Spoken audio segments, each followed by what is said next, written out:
I am a true crime fanatic, and I love to dig deeper into the mysteries of unsolved cases. Join me as we search for missing persons, uncover the clues in unsolved murders, follow along with jury trials,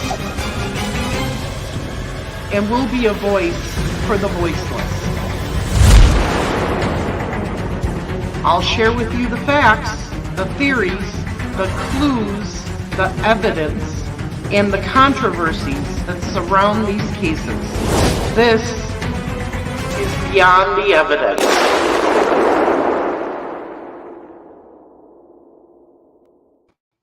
Hello, everyone.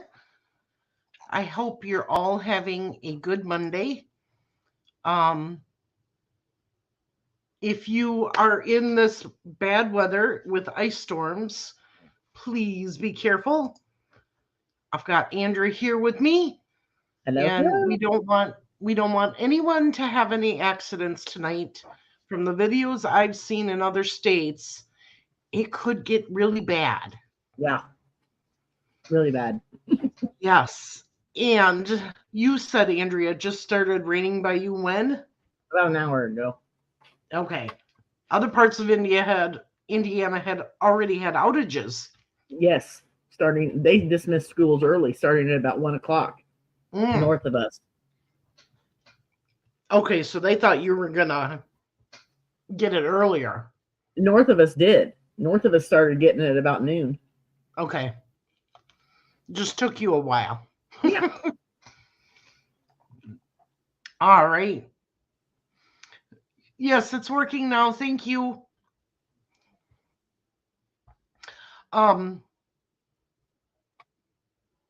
We are here for another segment of the Tabitha Shuck Raines story. And tonight we are reading the two bigger law enforcement depositions, Mike Tarr and Tony Frawley.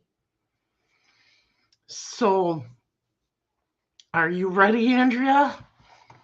When you are. This first one, 43 pages. Yep.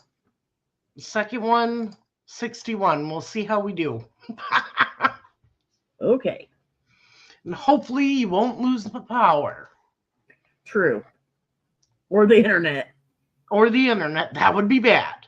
That would be really bad. So we are going to get started right away this evening. So in case things happen with the weather, we can get through as much as possible. Like I said, we're reading Mike Tarr. Which office is he from? Indiana State Police.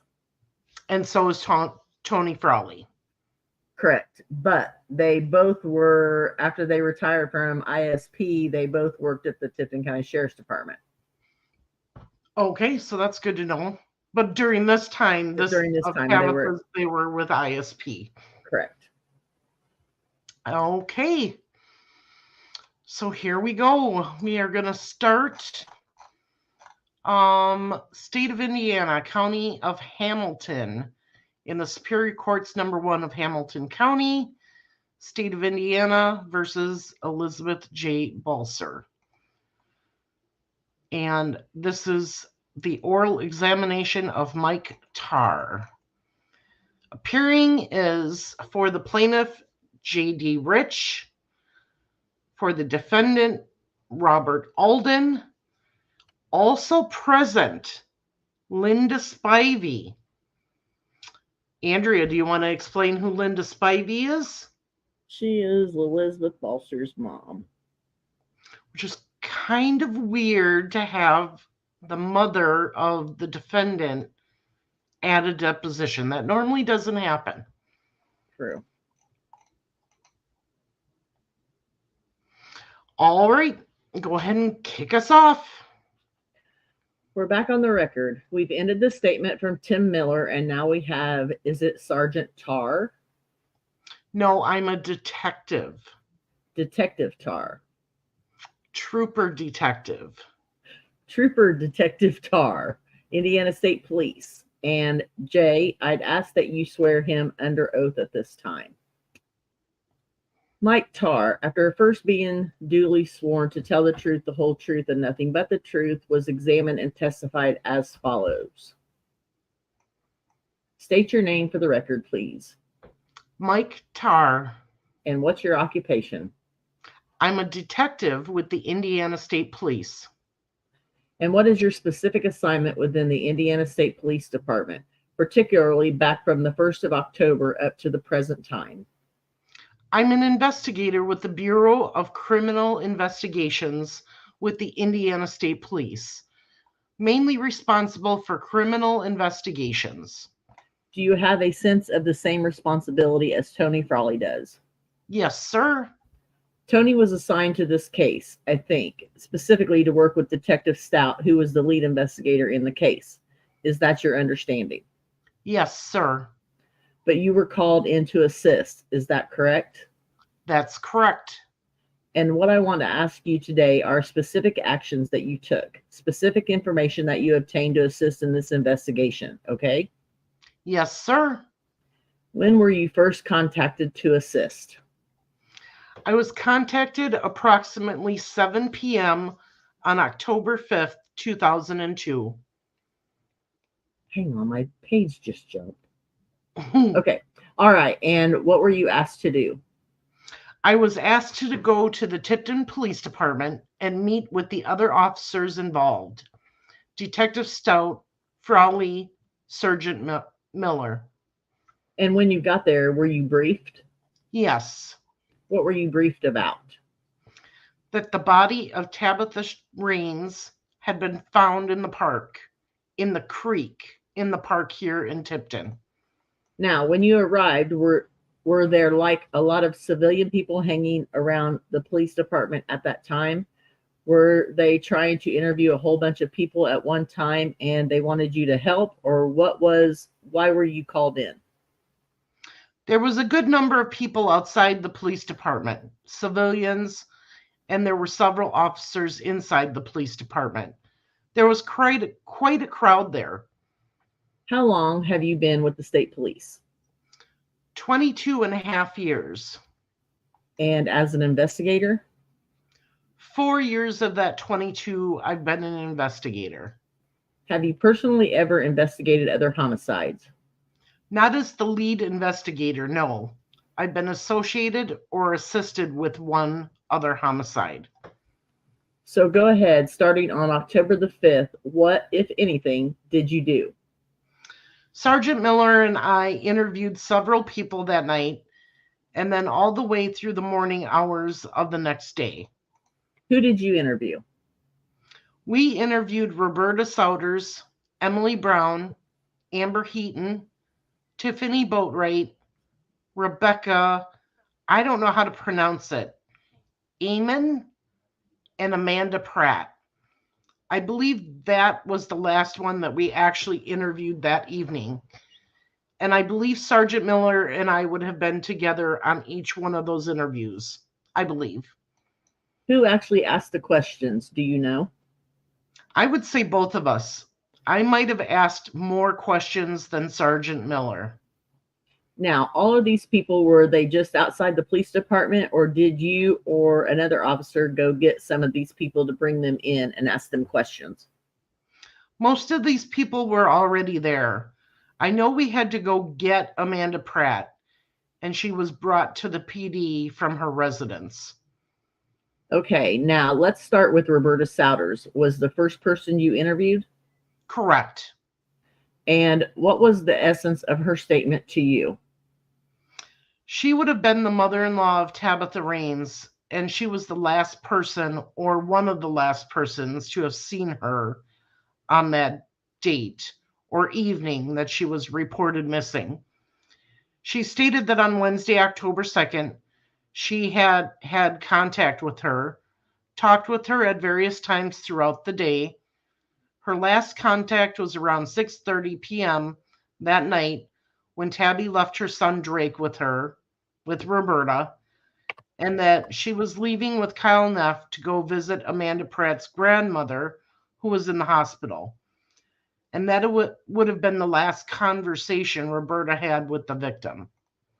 Did you ask her when she got home that evening? When Tabi returned? Uh-huh. She didn't. That was the last. Excuse me. Earlier that afternoon. Had she left the house at all earlier that afternoon and come back to the house, or had she been at the house all afternoon? Yes, she had went to her GED class earlier that afternoon, and then I believe she also left, took a walk until about 4:30, and I believe what she said. And who walked? She had left with her son Drake, pushing him in the stroller. So she came home from the GED class and then left again. Is that what Miss Souders told you? Yes, she was gone to her GED class from 1 to 3 that afternoon. Okay. And then I believe she came back around 3:30, and then at approximately 4:30, she left to take this walk. Then she returned at 6:30. And she left at 4:30 with her son? Correct. And then at 6:30 when she returned, she left the son with Roberta, and that was the last conversation that Roberta had with her. Now, did she say whether or not she saw her return? Yes, she talked to her when Tabi left the son with Roberta. Right, but she went for a walk at 4:30 with her son, is what Roberta told you. Correct. And she returned then at some time, obviously, before she dropped her son off. She took her son to go for the walk, and then she left her son with Roberta. Then she brought her son back to the house at some point in time. She was only there for just a few minutes when she returned at approximately 6:30. Okay, now did she see her return? I mean, I know she went out of the house, but did she see her coming down the street, or does she know what time she got home for sure? I don't believe she's seen. I believe Tabitha and her son came into the residence, Roberta's residence. I don't believe she's seen her return or who she was with. Have you read that statement recently? No, I just reviewed my report. I haven't read the actual statement recently. When you make a report like that, do you try to be as specific as possible about the main issues of the statement? Yes, it's pretty much a narration or a condensed version of the statement. Did it make any difference to you when you were conducting the interview of Miss Souders whether or not she knew who she was with, if anybody, when she came home from the walk with her son? Yes, we tried to be specific, or as specific as we could have, what she knew or if she'd seen who she was with. But Roberta said she didn't see anyone with Tabitha. And specifically, once again, did she actually see Tabitha return home from wherever she was, or did she just come in later? Because they don't live together, right? No, they live in the same residence, but it's a different apartment. I don't believe she did. Tabitha just came into her residence with the son. Just straight in from the walk? Correct. And then she said she left a couple minutes later, right? Right, within a few minutes, yes. And she said she was going to leave with Kyle Neff and go visit Amanda Pratt's grandmother? Correct. And did she tell you that Tabitha told her Amanda Pratt's grandmother was ready to die? She indicated that, yes, she was in very bad health and that they were going to the hospital to see her. You later then talked to Amanda Pratt, right? Correct. And what did Amanda Pratt tell you about the condition of her grandmother? She was just in for a knee surgery. It wasn't a serious situation. And did Amanda Pratt tell you that she had made arrangements with Tabi to go see her grandmother? No. Now you're referring to a conversation between Amanda Pratt and Tabi? Yeah, you talked to Amanda Pratt the same night. Correct. And you obviously questioned her about the exact same subject matter. Correct. And so Amanda Pratt's statement was she never had even talked to Tabitha about going to see her grandmother, right? Correct. So clearly somebody's not telling the truth here. That's correct. Right. All right. And so what else did Roberta Souders tell you? Roberta had done some checking to try to find out where Tabi might be because she had a couple of conversations with different folks. She had When did she have these conversations? I believe that would have been the following day, October 3rd. Let's go back to that night. What, if anything, did Roberta Souders tell you that she did to try to find Tabitha? Or did she even know she was missing? I don't think she did anything that night, if we're referring to October 2nd. Did she tell you that Michael Raines, Tabitha's husband, came home that night? Yes, he came home about 10:45 p.m. Did she tell you that Tabi was not home at that time? Right, And he was inquiring as to her whereabouts? correct. And so, did you ask her anything more about whether she just left it up to Michael Raines to go look for her, or whether they were concerned about it, or whether it wasn't any big deal? She just went to sleep, or what her attitude was? I believe they just waited until the following morning. Did they have any more conversation with each other? I don't believe so. Not until Roberta called Michael. She said about 5:45 a.m. the next morning. Did she talk about her mental frame of mind at that point, whether she was concerned or whether she just happened to wake up at 5:45? I believe she had been concerned the whole evening or the whole night. So what did she say to Michael, and what did Michael say to her? I don't recall any specifics of their conversation. Just the next thing that we talked about was that she, Roberta, had called Debbie Neff to try to find out if Tabi was with Kyle Neff, to try to verify the story that Tabi had given her before she left the following evening. And Debbie Neff is who? That would be Kyle Neff's mother. And does Kyle live with her? No, I don't believe they lived together. So how would Debbie know anything about what Kyle was doing? Well, Kyle and Amanda live right next to the restaurant, but I'm not sure if Debbie lives in that area. But Debbie runs the restaurant. Okay, did they not have a phone or something and she wanted Debbie to contact Kyle? That I can't answer. I don't know if she had tried, if Roberta had tried to get a hold of Kyle herself. That I don't recall. What did she discover? Just go ahead in your own words. Finish telling me what was in the statement. Kyle's mother, Debbie, told Mrs. Souders that Amanda was home and not at the hospital with her grandmother. That's the only thing I recall then finding out. Debbie also. So she called to see if Kyle was there and she found out that Amanda was there? Right. Also, Debbie had stopped at Kyle and Amanda's residence the night before, on the 2nd, and Kyle was not home at the time, but Amanda was home. And did you have an interview with Debbie then?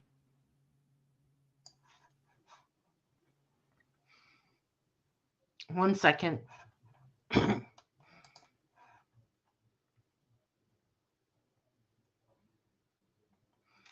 No, sir. I never had any conversation with Debbie Neff. Do you know if anybody else did? I can't answer that. No, sir. Okay, what else? Later that morning at approximately 11:50 a.m., Mrs. Souders did have a telephone conversation with Kyle Neff. And Kyle told her that he had dropped Tabi and Drake off at her house, and then he took Tabi to the village pantry in Tipton, and then he dropped her off at the VP here in Tipton, and Tabi was supposed to meet some friends there. Okay, he told you that he actually took Tabi home that night. No, I had no conversation with Kyle Neff. Oh, I'm sorry. Strike that.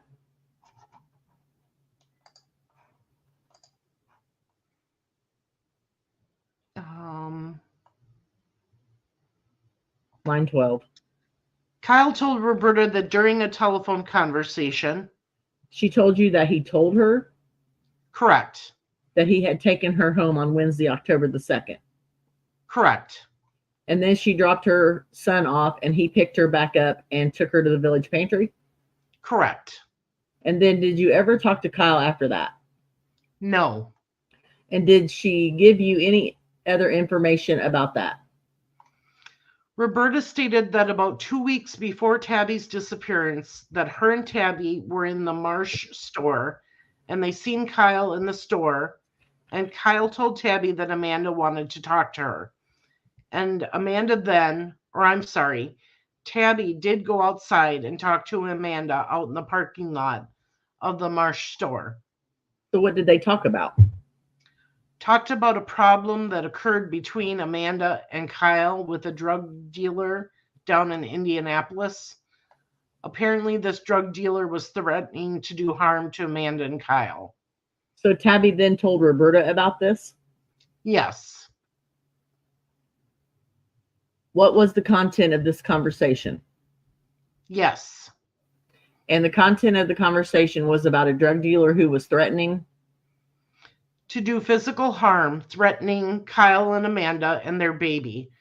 And I believe the drug dealer was accusing either Kyle or Amanda. Tape change. Okay, we just flipped the tape over. We're continuing with the statement of Mike Tarr. All right, I'm sorry. I know you repeated this twice, but for the record, I just want to make sure it's on there that Kyle, who is inside the store, told Tabi, who is inside the store with her mother, that Amanda, who is outside the store at that time, wanted to talk to her.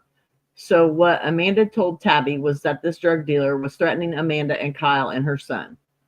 Right. Amanda and Kyle's son. And that's what Tabi came in and told Roberta after she went outside and talked to Amanda? Well, Roberta was outside also. They had both left the store together. Roberta had went to her car, I believe. Then when Amanda and Tabi's conversation finished, Tabi got in the car with Roberta and then told Roberta the content of the conversation. All right. And during this period of time that you were talking to Roberta about this, did Roberta say anything about them making up amends for some fight that Tabi and Amanda had been in earlier?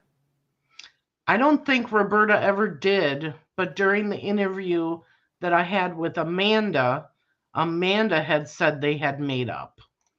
Now, did Roberta question or say anything? Did you question Roberta about why would Amanda have told Tabi this? Why wouldn't Kyle have told Tabi this? And what does Tabi have to do with any of this situation anyway? What business would it be of Tabi's? That I can't answer that question. I don't recall if we had any conversation about that, what the connection was or could be, why she would want to tell her that situation if Tabi had nothing involved in it. I can't answer that. At the time you were questioning Roberta, did it seem strange to you that that would be something that Kyle would tell Amanda or tell Tabi, that Amanda needed to talk to her about something since Kyle was involved in the same threat? I mean, why Kyle wouldn't have just said something to Tabi right there? We may have talked about it in the interview, the statement. I just can't tell you the specifics that we did talk about.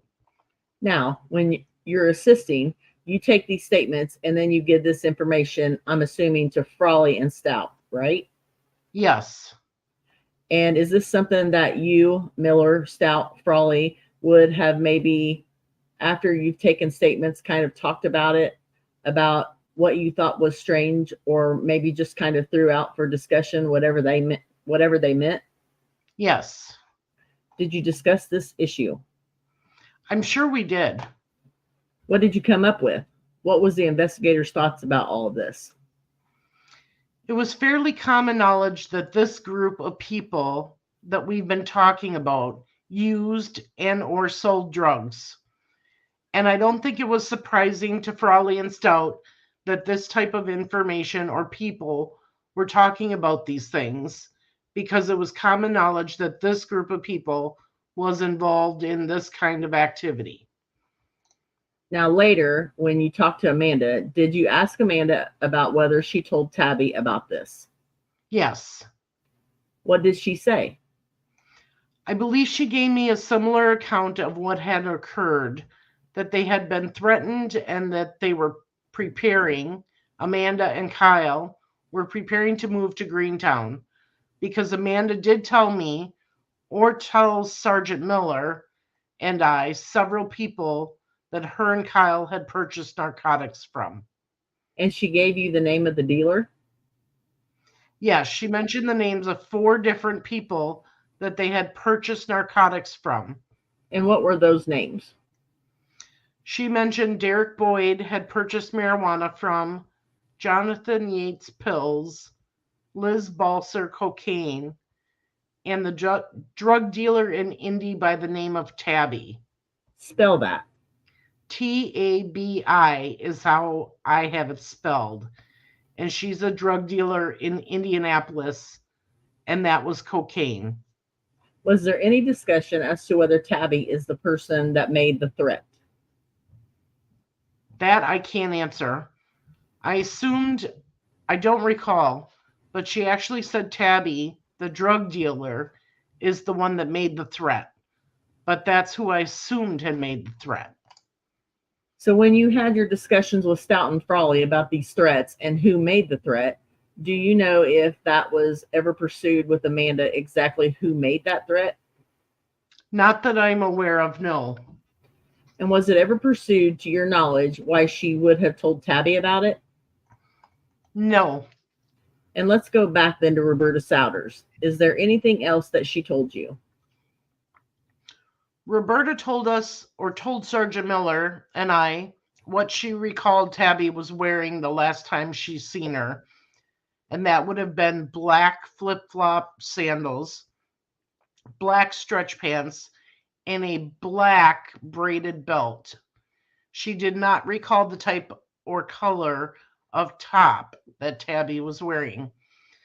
That she also had her wedding rings on, and also Michael's wedding ring on her right hand, which had been her husband's. But then the last thing she stated was that she had heard, and I don't recall that she could ever tell me how she heard this to verify it, but that she was supposed to meet a female by the name of Liz Balser at the VP on Wednesday night. And she didn't know how she knew that?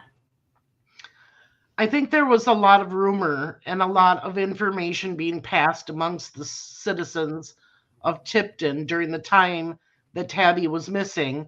And I think this was something that she had just heard, or somehow that information had gotten to her. But she couldn't say who or how she could go verify that. Okay, anything else? I believe that's it for Roberta. And then the next interview was? The next interview was with Emily Brown. And what did that interview consist of? Emily stated the following evening after the disappearance on October 10th, Emily Brown, along with Amber Heaton and Tiffany Boatwright, went to Kyle and Amanda's residence around midnight that following night. All right. They went on what day? That would have been on the 3rd at approximately midnight. They went to whose residence? Kyle and Amanda's. And they knocked on the door, and what happened? They had about a 30-minute conversation with Kyle and Amanda. Did they say they had to wait a little bit before the door opened? I believe they did. They had to knock several times before somebody came to the door. And were they let inside right away, or did they have to stand outside for a while? I think there was a little conversation on the front porch before they were allowed to come into the residence. And then when they got in, what happened? They had a conversation pertaining to the disappearance of Tabi. And what else did she tell you about that conversation? Amanda told them that her and Tabi had a falling out over Kyle. Kyle told Emily that he had dropped Tabi off at Roberta's house, as mentioned earlier, and that he had not seen her since dropping her off at Roberta's. And then Kyle also informed them that he and Tabi had went to St. Joe Hospital to visit the grandmother that previous day. What time? Okay, time out. So that's some different information than what we've heard.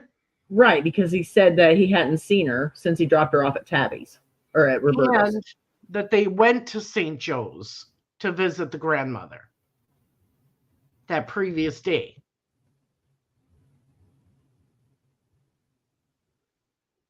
Everything Kyle has said up to this point has been denying the fact that they ever went to the hospital. Right. And now he's telling these girls that the previous day, him and Tabi went to St. Joseph Hospital to visit the grandmother. Right. Interesting. Mm-hmm. Okay, go ahead. What time?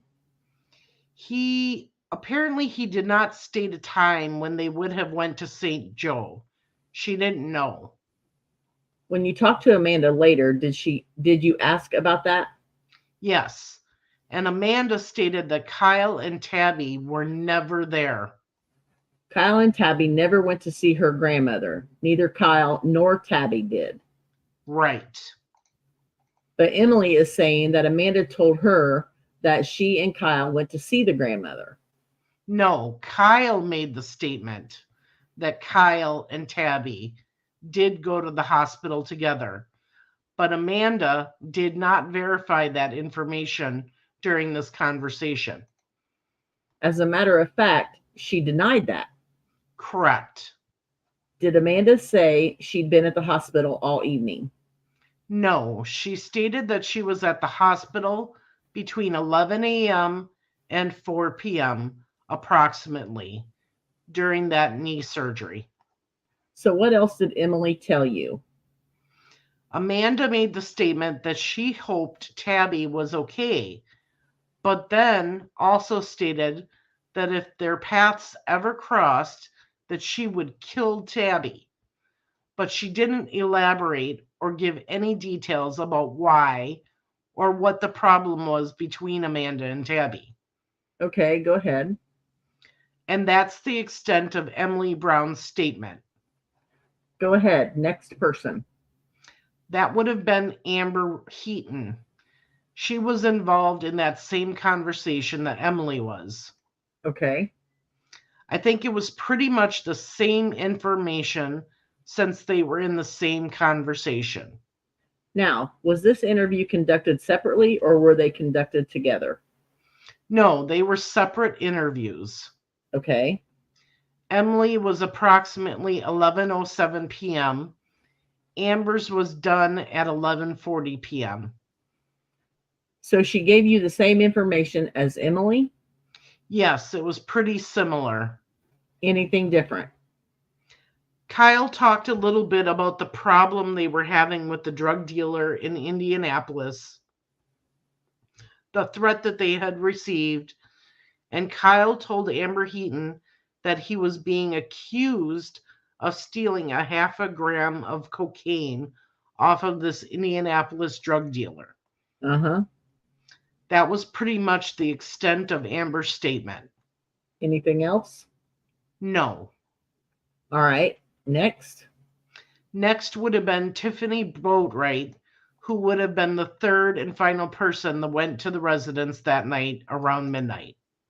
Did she say anything different or the same?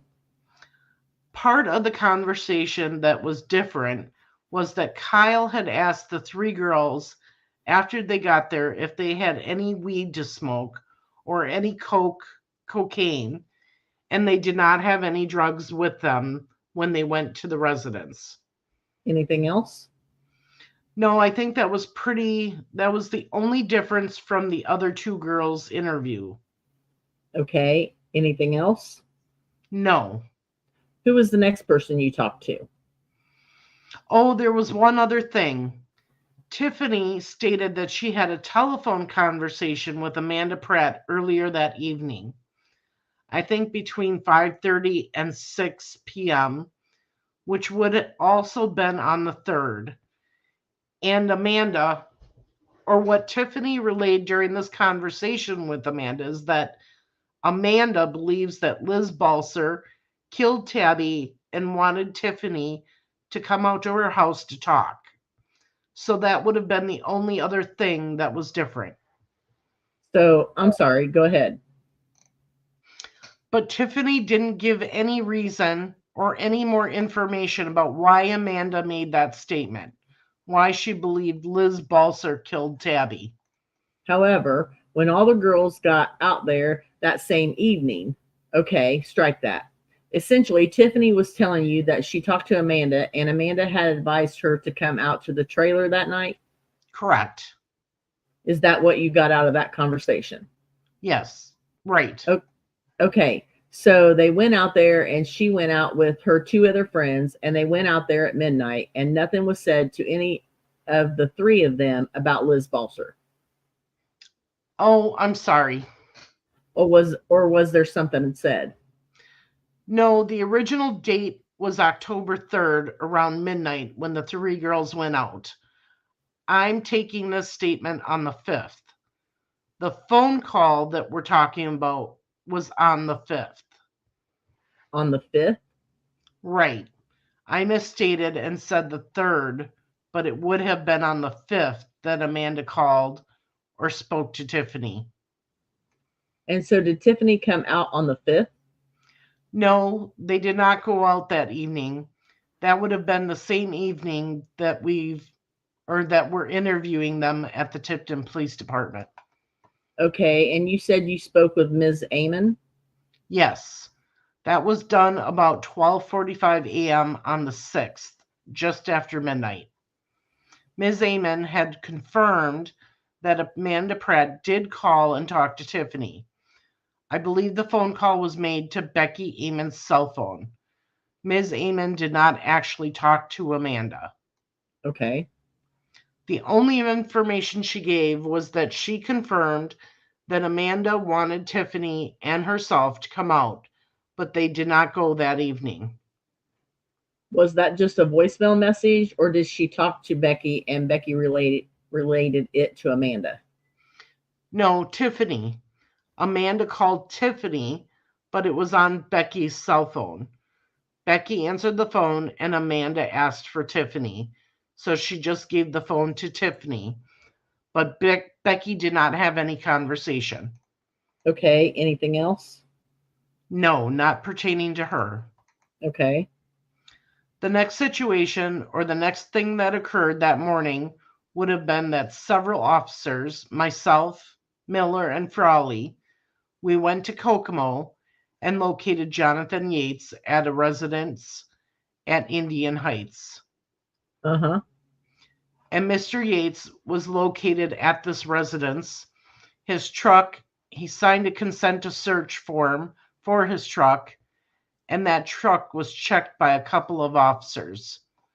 There was also a couple of Howard County deputies there, and then Mr. Yates was brought back to Tipton Police Department, and he was interviewed by Detective Frawley, and I believe I sat in on that interview. And that was tape recorded, all of it, or did you talk to him before and after the tape? I can't tell you positively if it was a taped statement. I believe it was, but Detective Frawley, it was his interview. Did you make your own notes as to what Yates said? Yes. What did your notes suggest? Mr. Yates stated that he had known Tabi Raines for approximately 5 years. Approximately 2 years ago, they had dated for about a week. Tabi was a freshman at the time and he was a junior. They did not have a physical relationship, but they did smoke some marijuana together, and he had not seen Tabi in at least 5 months. I believe it was just after she had her baby. Okay, anything else? He also gave his, to the best that he could recall, his whereabouts. Do you want me to go ahead and go through this? Is this the same report that you gave to Frawley? Yes, Detective Frawley would have the same information. It's the same interview. Okay, that's fine. But he did say that he was with some other people on different days. Is that correct? Yes. And you don't know if those people were ever interviewed or not about whether or not he was with them? Not for a fact, but I believe they were interviewed at some point by either Detective Frawley or Detective Stout. Were you part of the discussion, once again, just kind of brainstorming as to what everybody needed to do? Were you part of the discussion with Stout and Frawley about talking to these people to confirm or deny whether or not Yates' so-called alibi was legit? Yes, like I said, I don't know for a fact, but I believe all these folks were interviewed. And did you ever talk to them after the fact? I know you said you believe they were. Is it because they said they were going to, or did you talk to Frawley or Stout afterwards and they said that they had? Once again, I'm pretty sure that they were all talked to or interviewed, but I don't recall the specifics. But they didn't tell you the results of the conversation? No. Okay, then what? We, Detective Frawley and I, did interview Amanda Pratt at the Tipton Police Department. Amanda stated that she and Tabi had been very close, good friends, for about 2 years. About 6 months ago, a problem developed. She stated that problem resulted because Tabi wanted to have sex with her and Kyle, do a three-way. That Tabi also had a thing for Kyle, tried to break her and Kyle up, wanted Kyle for herself. So that was the problem that developed between them about 6 months ago. Amanda did state that her and Tabi did talk at the Marsh supermarket, as Roberta had stated earlier about a month before. She also talked about her grandmother's knee surgery and that she did confirm she was at St. Joe Hospital with her grandmother from about 11 a.m. to 4 p.m. And then she returned home that evening and remained there the rest of the night with her son. And that would have been on October 2nd. She did have a couple of visitors, a Robbie Nelson and Mandy Amen came over for just a short time. Kyle was not home. He was out riding his motorcycle and he didn't return home until about 10 p.m. that night. And Kyle, after he returned about 10 p.m. that night, Kyle told Amanda that he had seen Tabi and her son Drake at the village pantry at about 4:30 p.m. And Tabi had told him that she was waiting on Liz Balser. And Tabi had also asked Kyle if he had any drugs during that conversation at the VP. Kyle also stated that he had been at Mandy Amen's house between 7 and 8 that evening, and then between 8 and 10 p.m. He was riding his motorcycle by himself. Kyle told her that he was where? At Mandy Amen's residence between 7 and 8 p.m. that evening. And then between 8 and 10 p.m., he was just riding his motorcycle by himself. And then he returned home around 10 p.m. Okay. And then some of the other information I've already stated as far as the threat from the Indianapolis drug dealer. She talked about that situation. Then Amanda stated that she had received information, but she couldn't state from who or wouldn't state from who, that Mandy Amen and Jonathan Yates hurt a female subject and that Liz Balser was involved also. But she didn't have any other information or other details to confirm that statement. Anything else? No, that's pretty much it for Amanda's statement that morning. Then what did you do? I think that may have been the end for that particular time period, that shift. On the 7th, I had a telephone conversation with Linda Cole. Linda Cole is the daughter of Jewel Pratt, who had been Jewel Pratt was Amanda's grandmother, the one that had knee surgery on October 2nd.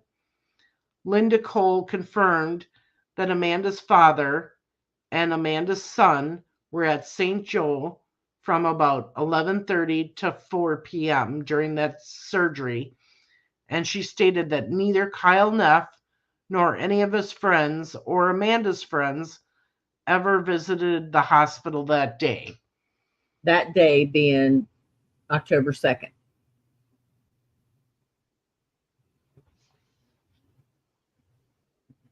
Okay, hang on. Linda Cole confirmed that Amanda's father and her son were at St. Joe's about 11:30 to 4 p.m. She never said that Amanda was there during that time.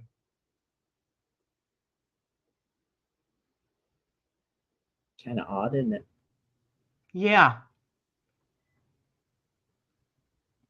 Wouldn't she say, if Amanda had been there that whole time, wouldn't she have said Amanda's father, Amanda, and her son? You would think.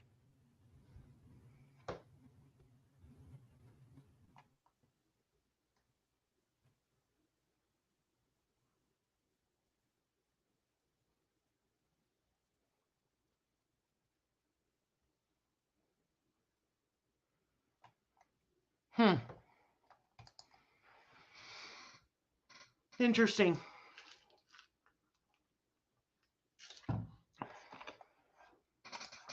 So she wasn't at the hospital, or was she? Exactly.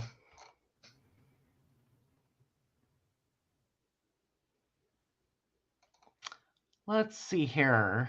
I'm just looking at the comments. Okay.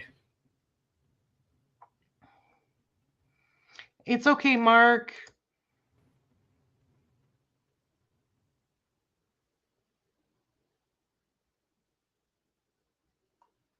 Oh, in the back of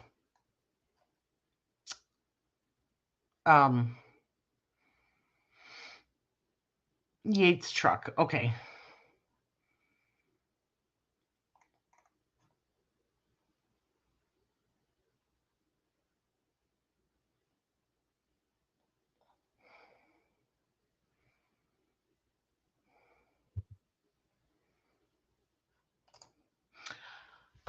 Dustin, we have not got to Cammie Moore's interview yet.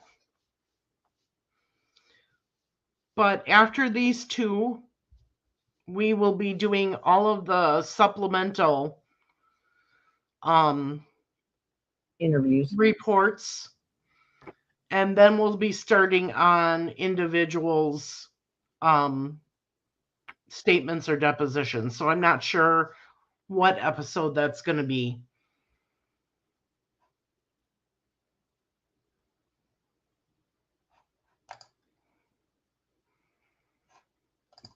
I just find that really odd that everybody says that Amanda says that she was there from 11:30 to 4.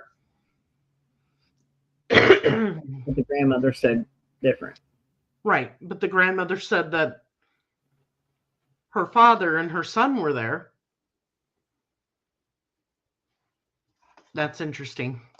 Maybe he corrects it further down. Yeah. Okay, go ahead with the question. You're on. Okay, that day being October the 2nd? Correct, that Wednesday, October 2nd. Did she say how long she was at the hospital? I mean, she was there from 11 a.m. to 4 p.m. and then stayed from 4 p.m. to midnight, or did she leave? Or I believe Linda stated that she had taken her mother there early that morning, like around 8 a.m., and mother didn't get released until maybe 6 or 7 p.m. So that would have been the time frame she would have been there. So she was out of the hospital by 7 on October the 2nd? Correct. It was outpatient surgery? Correct. Okay, so wait a minute. Time out. Linda stated that Amanda had taken her mother there early that morning, and the mother didn't get released until maybe 6 or 7. So Amanda wasn't even there because of her grandmother. She was there because of her mother. I was going to say, Linda's the grandmother. Right. In this, it says that she had taken, Linda states that Amanda had taken her mother there right early that morning. and the mother didn't get released until maybe 6 or 7 p.m. So that would have been the time frame she would have been there. But it wasn't with the grandmother. It was with the mother. Hang on. Linda Cole is the daughter of Jewel Pratt, who had been Amanda. Jewel Pratt was Amanda's grandmother. So Linda Cole is Amanda's aunt.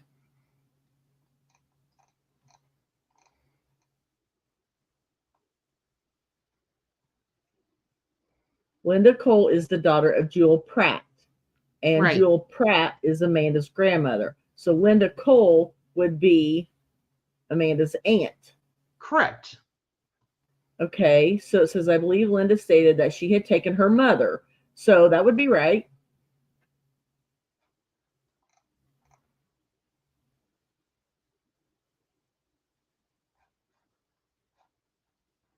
That I believe Linda stated that she had taken her mom, which was Jewel Pratt. Oh, okay. I read it wrong. Right. Okay.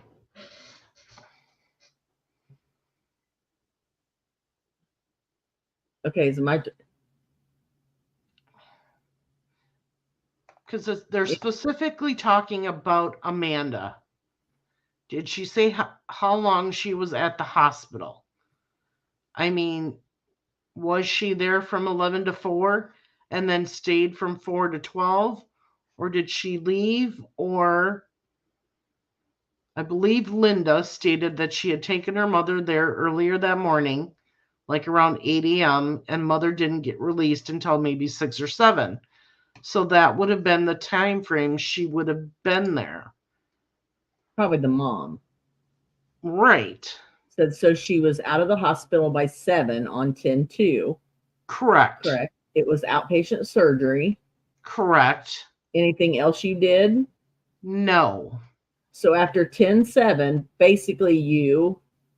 Oh, I'm sorry. I thought you meant that pertained to Linda. No. Yes. There was a couple more interviews, or at least a couple more. On the 7th of October, Sergeant Miller and I interviewed Emily and Jennifer Sprinkle at their residence. Emily stated that she and Tabi were together from 1 p.m. to 3 p.m. on October 2nd. Emily and Tabi attended GED class together. After the class was over, they both walked to a residence at 324 Poplar Street that belonged to Susie Richter. Emily was dating one of Richter's sons, Larry, at that time. She advised they were there about an hour, and then Tabi left by herself sometime between 4 and 4:30. Tabi said that she was going to pick up her son at daycare, and that would have been the last time that Emily saw Tabi between the 4 and 4:30 p.m. time frame on October 2nd. And she didn't have any information about what Tabi's plans were that evening. Okay. All right, so time out. So Tabi left this Richter's house at between 4 and 4:30. What time did Kyle say that he saw her at the village pantry and picked up her and her son and took them home? Wasn't it 4:30? Yeah, I think so. So how can she be in two places at one time, one with her son and one without? Well, now on another statement, Emily Sprinkle says that she left her house at 3. They got to her house at 3, and Tabi left at 3:30 and was going home. Actually said that she was going to pick her son up from the babysitter. Right. That was in another statement. But the times still don't match if Kyle supposedly picked up Tabi and Drake at the village pantry and drove them back to Tabi's house. Well, if she left at 3, if she left her house if she left this Emily Sprinkle's house at 3:30, it's only a 5-10 minute walk to her house. And then if she would have picked up Drake and then immediately left, it's a 5-10 minute walk from her house to Village Pantry. So she could have been at Village Pantry by 4:30. It depends on what state or what time period you want to believe from Emily Sprinkle, because one was 3:30 or 3:30, and now this says 4:30. Right. Okay. The only other statement Emily made was that Emily is a friend of Liz Balser, and that Liz and her usually talked about every day on the phone. And since Tabi's disappearance, Liz has not called her at all. This was on what? You talked on the 7th? Yes, October 7th. Oh, sorry, is when Emily and Jennifer were interviewed. And then Jennifer stated that she had received a phone call from Liz Balser on 10/6, the day before, between 7 and 8 p.m. Jennifer stated that Liz was freaked out about Tabi, but did not give any specific details. Okay. And there really wasn't any other relevant information exchanged between the two of them. Okay. Then the next interview that I did was on October 8th, about 4 p.m. or about 4:40 p.m. with a David Lewicki at the Howard County Sheriff's Department. Mr. Lewicki was incarcerated at the time. On the previous evening, or Mr. Lewicki advised that on the previous evening that he was with Camille Pride and Liz Balser at Little Daddy's in Kokomo. Uh-huh. And Mr. Lewicki stated they were there from about 9 p.m. to 1 a.m. He stated that sometime around midnight, Liz got upset, started crying, saying, "People think I killed her, but I didn't." Liz stated, "Kyle killed her. Kyle blew her head off." He said that he was with her on 10/7 when she said this? Right. This would have been the day before or the night before. Lewicki, was he an inmate? Yes. He had been arrested that night?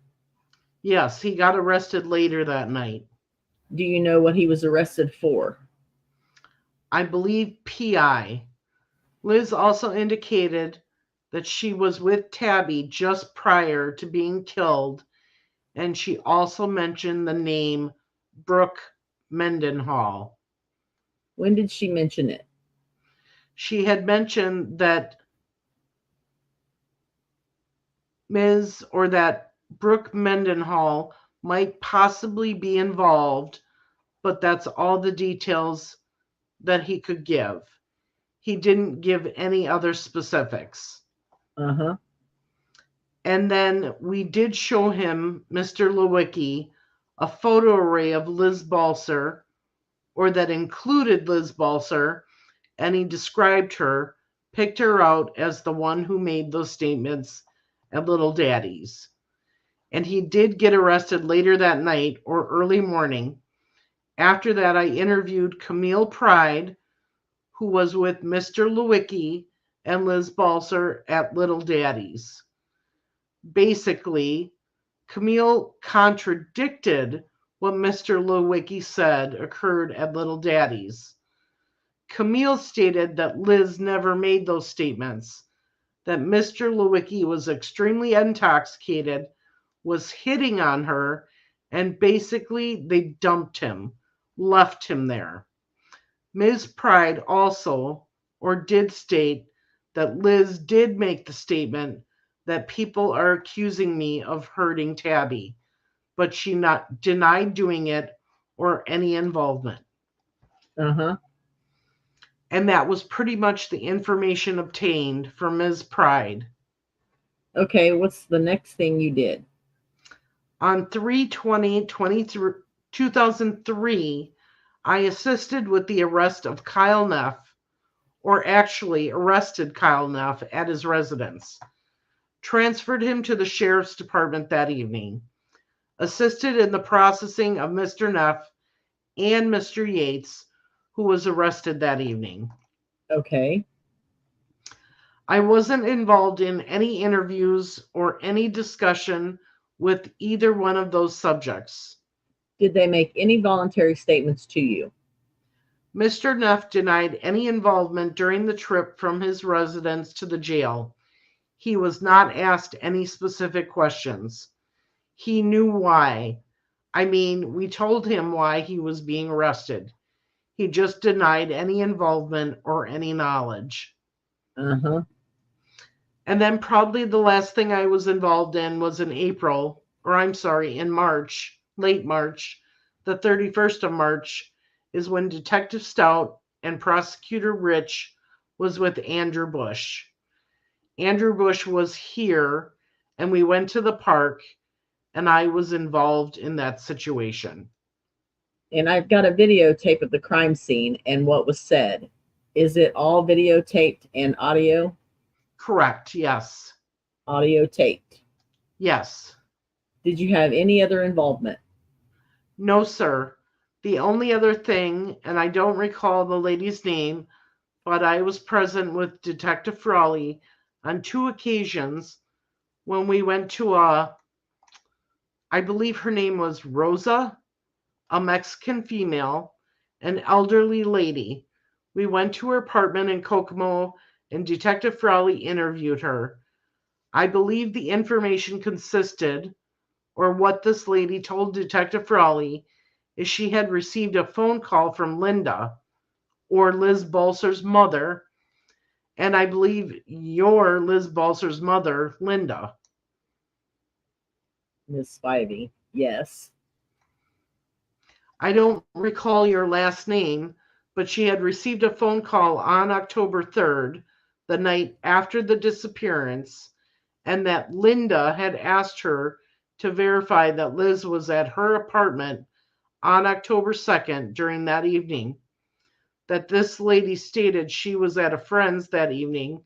She was not even in her apartment on that particular evening. Now, this Rosa, I don't recall her name. I don't know for sure. is she Hispanic? Yes. Did she have any problem understanding questions? I don't believe so.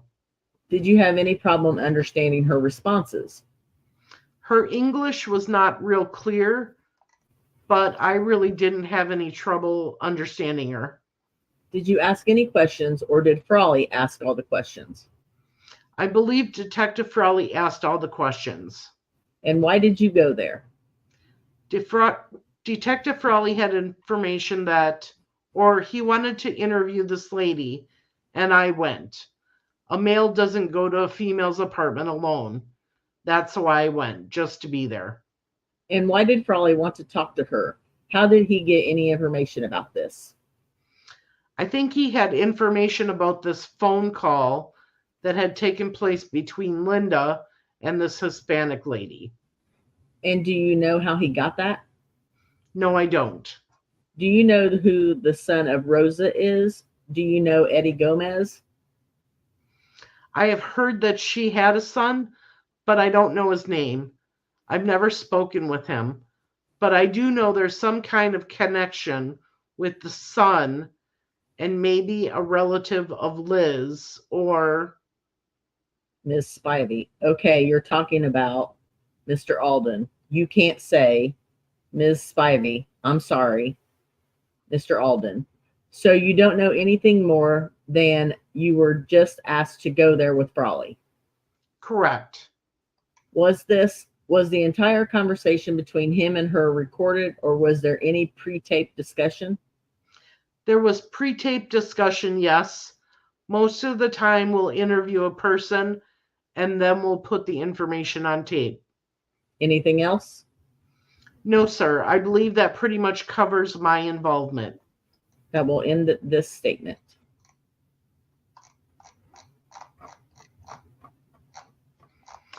So is that why they let Linda Spivey in on this deposition? Is so that she could hear all about this Rose's comments about her? And if so, why? She's been on she was in on the other cops too. Remember? Oh yeah. Why are they letting her in on this?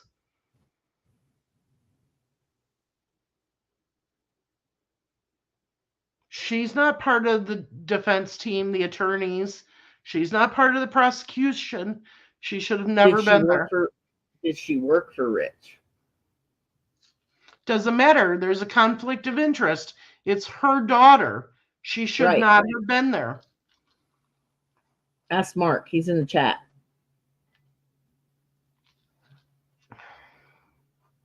Mark, did Linda Spivey work for Jay Rich? He said David Lewicki was Elizabeth's brother.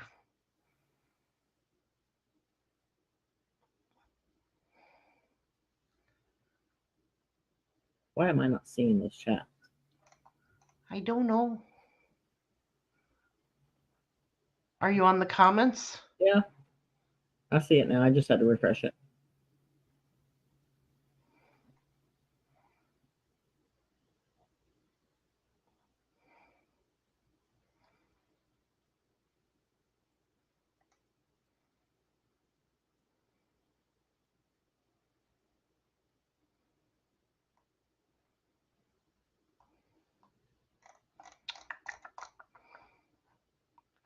He says I'd have to do some research, but I know her family is in the know of Tipton. I'm not wondering if maybe she wasn't a secretary or a transcriber or something.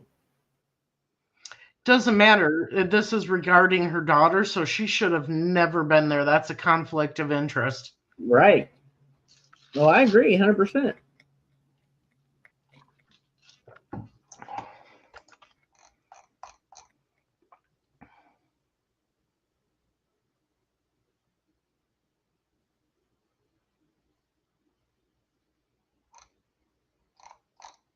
And then, okay, so I read that wrong. So we still don't know where Amanda was. Because her aunt never verified that Amanda was at the hospital. Right. During that time.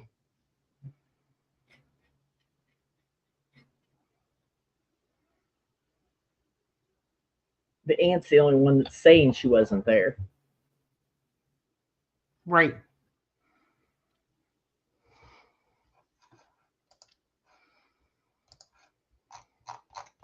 But Amanda is really only saying, is the one who is only saying that she was there.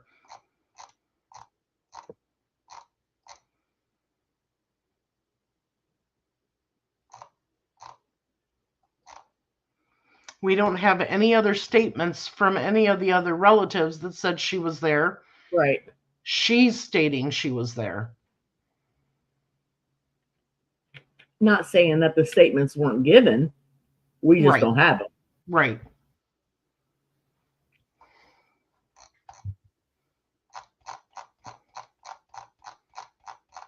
Interesting.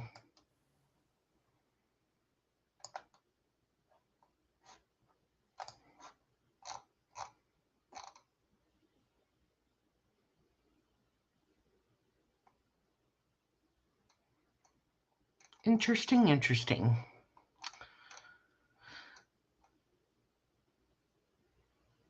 Okay.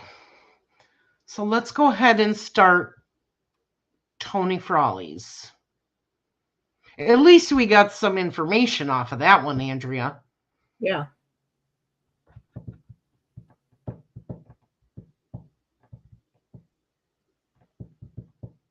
I like how Mike Tarr can recall this information, and then when the lawyer kind of goes in specifically with questions, then he's like, oh, I don't recall.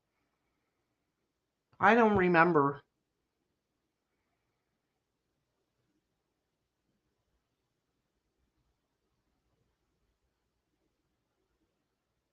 And why didn't the attorney for Elizabeth Balser hammer more on the fact of where was Amanda Right. to her relatives when she talked to them? Right. When he talked to them.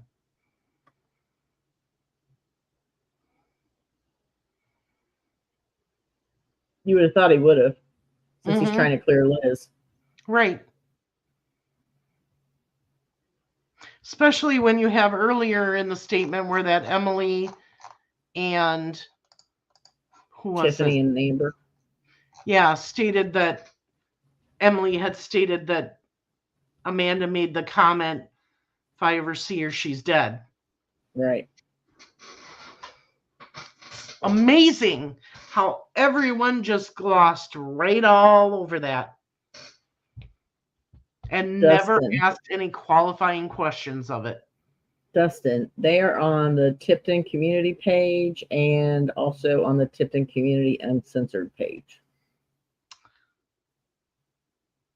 And they're also on the Justice for Tabitha Facebook page. Yep. And Beyond the Evidence Facebook page.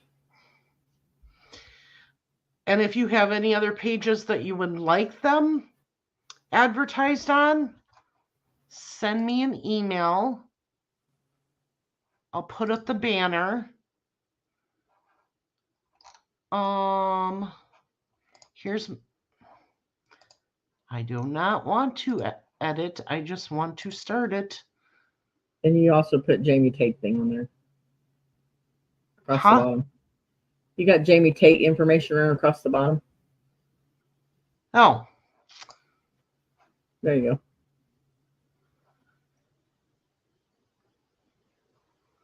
Yeah, I double clicked.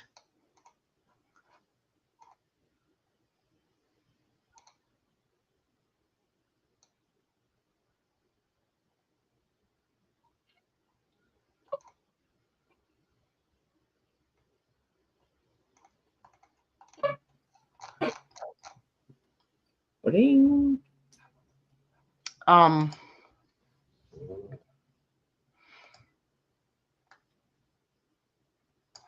Yeah, I just think it's so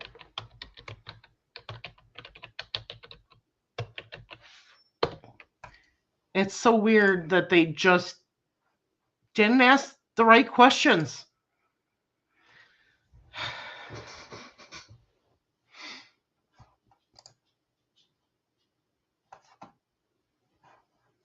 Frustrates me. Well, just like anything else. Look at some of the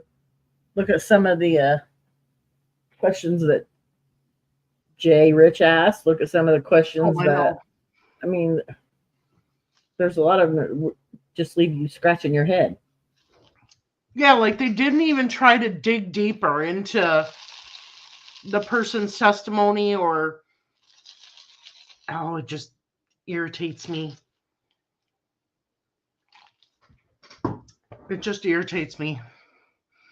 Mark says, I believe Tar and the rest that didn't recall or wasn't involved in the part of the investigation, all part of the misleading cover-up, if you ask me.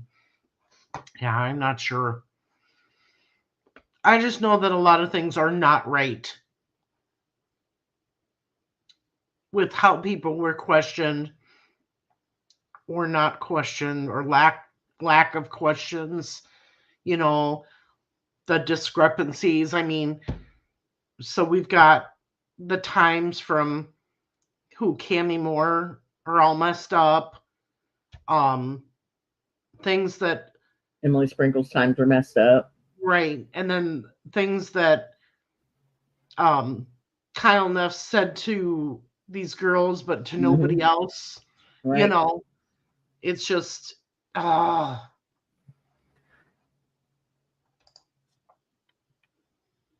think if somebody would have actually, well, and I guess the thing that this is what frustrates me the most is Gary Stout was the lead detective in all this.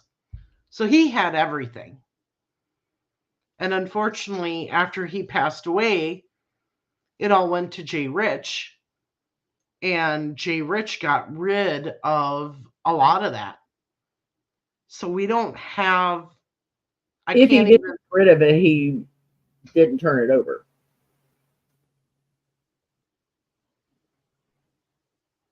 well, I would love to see if I could FOIA request that information.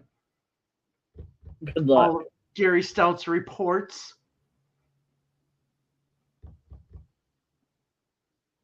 We have his notes, some of his notes, but I want his actual reports. Well, but according to people we've talked to, it's closed investigation, so they have to turn it over. It's not open anymore. Right. You're right. I think I'm just going to have to take a day and sit down and write a bunch of FOIA requests. Probably. Because I would like to get the missing pages from Michael Raines' deposition. I'd like to get the depositions from Yates, Balser, and anybody else that we can think that's missing. I should just ask for the whole case file. Yeah. That would be easier at this point. Yeah, well, that ain't gonna happen. You know that ain't gonna happen. Yeah. Or they're going to try to charge me $1 million for him. Well, but he'll fight you tooth and nail on it. Oh, I know he will. Or he'll lie to you like he did Mark and those guys and say it's still an open investigation. Oh, then I'll go above his head. You're welcome, Dustin. All right, Andrea. How about, I'm trying to think.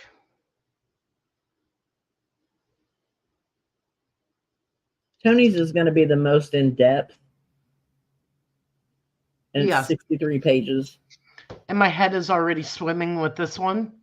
I'm so irritated.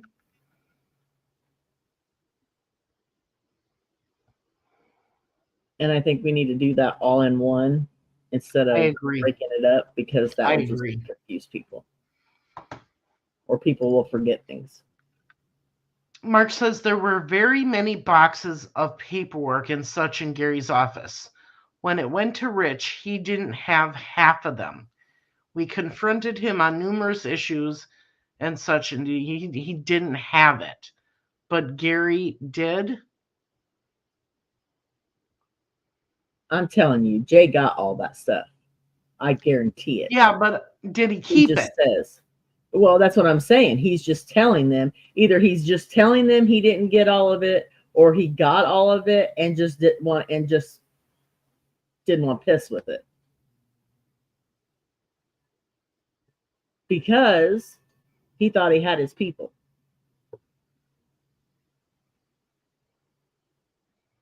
Well, obviously he was wrong because they acquitted Elizabeth Balser. Well, he knew damn good well they would.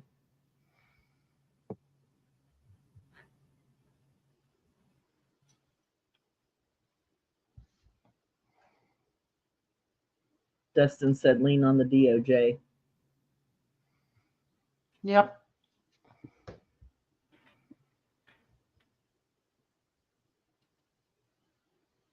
One way or another. I'm going to get what I want. I mean, but here's the thing. Even if we went as far as that, he could always say, here, this is what I got. And we wouldn't know any different. No.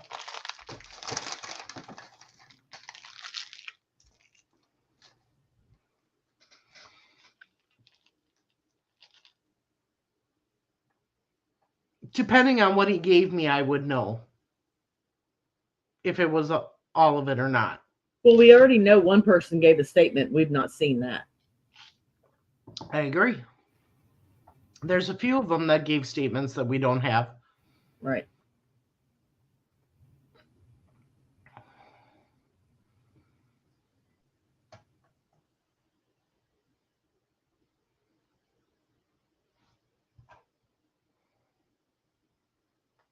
And knowing who we got our information from, you would have thought those statements would have been in there. Yeah. Mark says, we were sitting in his office after he received it. I pointed out box in his office that I seen in Gary's. I asked him if that is the casework from Gary. He said, yes. I said, where's the rest?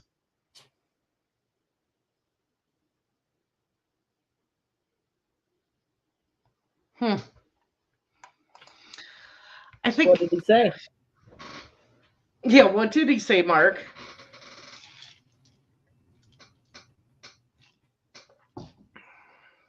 He told us that is all of it.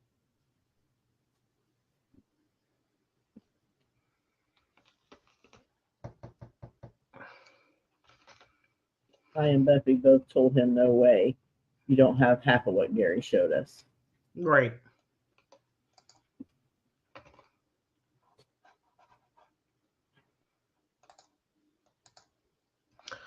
All right. Keep the audience entertained for a minute. I need to go look at my whiteboard and look at my schedule for this week. Well, thanks.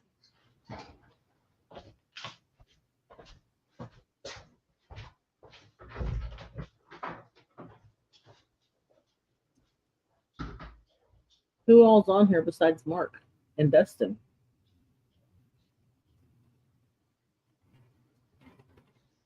Say hello in the chat.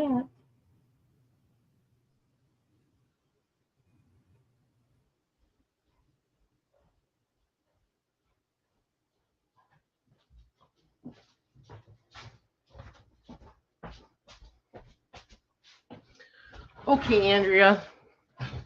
I know that you have some things coming up the beginning of February, so we're not going to be able to do some episodes. So I'm going to try to get as many in as we can. I won't be down there every day. I know. But you're going to have your hands full. I will the week after. Right. Do you have anything this Thursday? What is this Thursday? The date?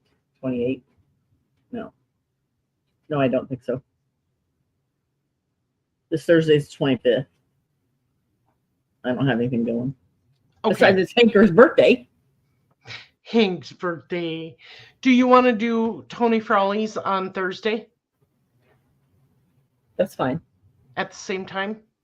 Yeah, that's fine. Tonight? Okay.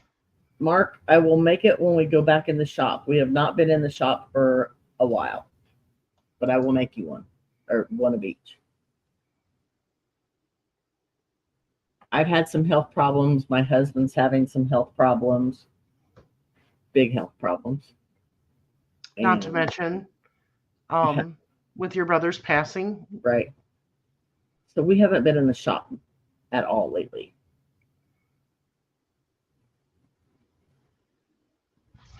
What are you saying, Dustin? We then advertised the petition on all the Las Vegas newspapers? Las Vegas?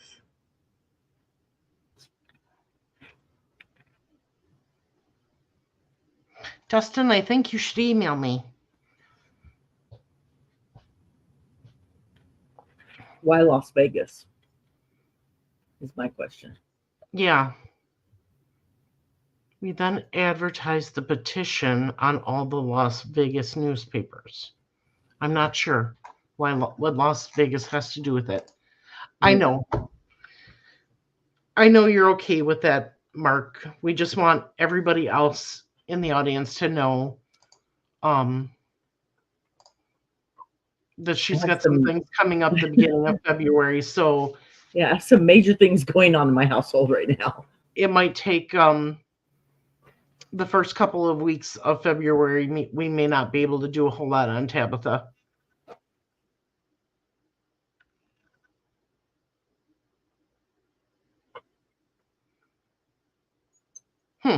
Okay. So we're going to do them when I can, because I'm going to need a break. Right.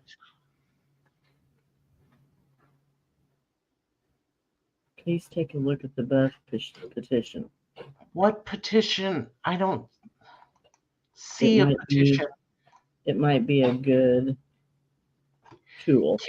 Can you email me the petition? Because if you put a link in the chat, it won't show up. Only moderators can put links in the chat.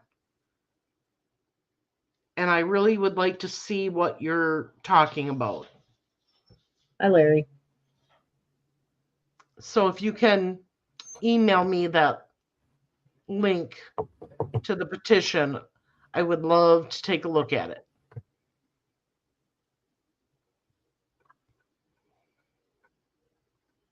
That's my messenger going off. Jordan's sending me TikToks. By the way, he got promoted to second-class firefighter. He's no longer in probation. He's no longer in his probationary status. So his name goes up on the wall now with his papples. Aw, that's awesome. Yep. Congratulations, Jordan. 6 months early. Okay, everybody. So we are going to be back on Thursday to read all 61 pages of Tony Frawley, because I think it's important that we read it all together and not start and stop. Right. It has to be one that is read all at once.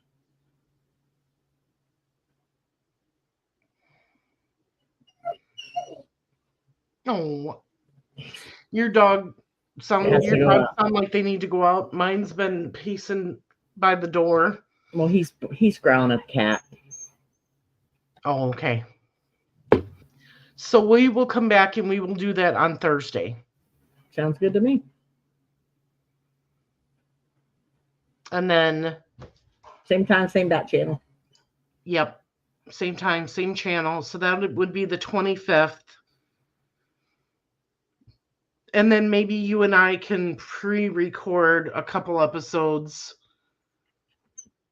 before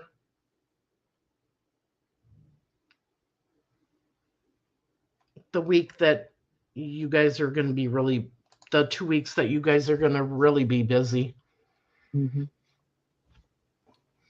Yeah, Dustin, I'm not getting the whole picture here, so if you can email me the information, I would appreciate it. And then if I have any questions, I can email you back. But it sounds like there's something big with a petition, so I would like to definitely take a look at that. Anything helps. Yeah, we appreciate any advice, any help, anything like that. So,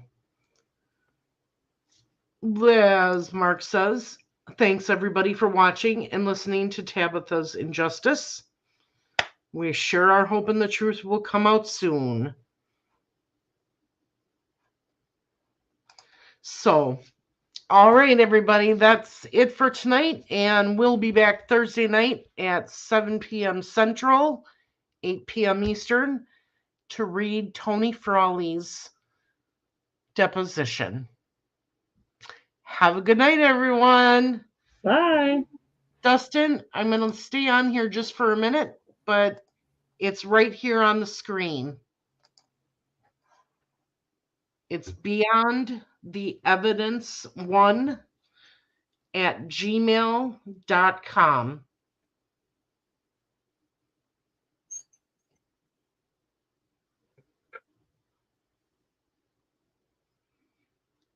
All right. Thank you, everyone. I'll see you soon. Bye.